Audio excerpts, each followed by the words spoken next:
for another $1.5 billion over the next 7 years to go primarily to the the bottom, what we call the bottom 10, the 10% of the schools in this Commonwealth that are doing the worst. And so that is obviously, you would know, the Bostons, the Springfields, the Holyoke, the Lawrence, the Lowells.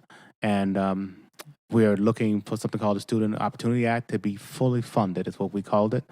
And we're going to begin by getting the money to these neighborhoods that we think are important. So do you have a big opinion versus public schools and charter schools? So I'm a state rep, which means that every student is mine. Whether or not they're in a charter, public, parochial, pilot, all of them, I'm responsible for in some way or another in the budget. And I want all of my families to have an opportunity to make a choice. There are families today in my neighborhood who are choosing. I like METCO for one student. I like charter for another student. And I like public for another. There are reasons for that. Like if you're going to go to a public school and you have an IEP, that's probably where you get the most amount of resources. But if you have a superstar student, you might want that student in a METCO or in a charter. And so you might have that happening in your own family.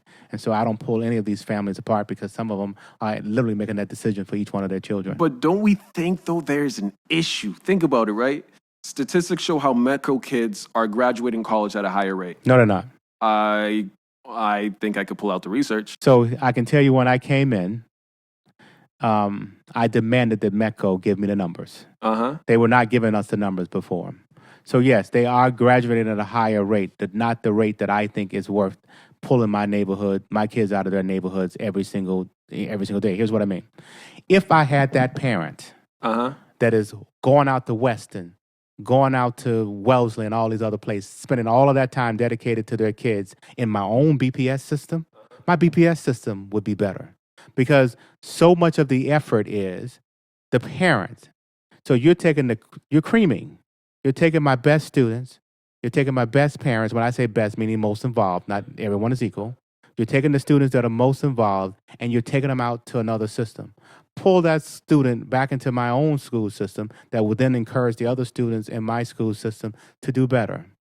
And so Millie's doing a great job of making that system much more fair because it used to be created not by randomness. If everyone goes to METCO, you can make a phone call and get hooked up and get your next parent to be able to go to METCO.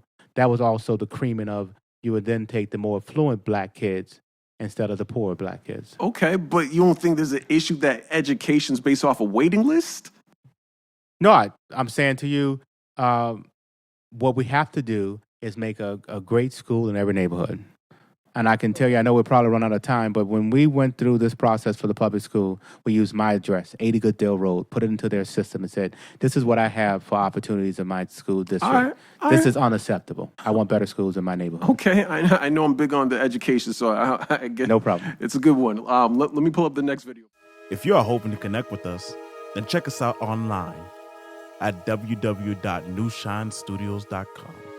Also subscribe at Nushine Studios or follow us at Nushine Studios. I'ma get it on my time, politicking on my time. I'ma get it on my time, I'm politicking on my time, babe.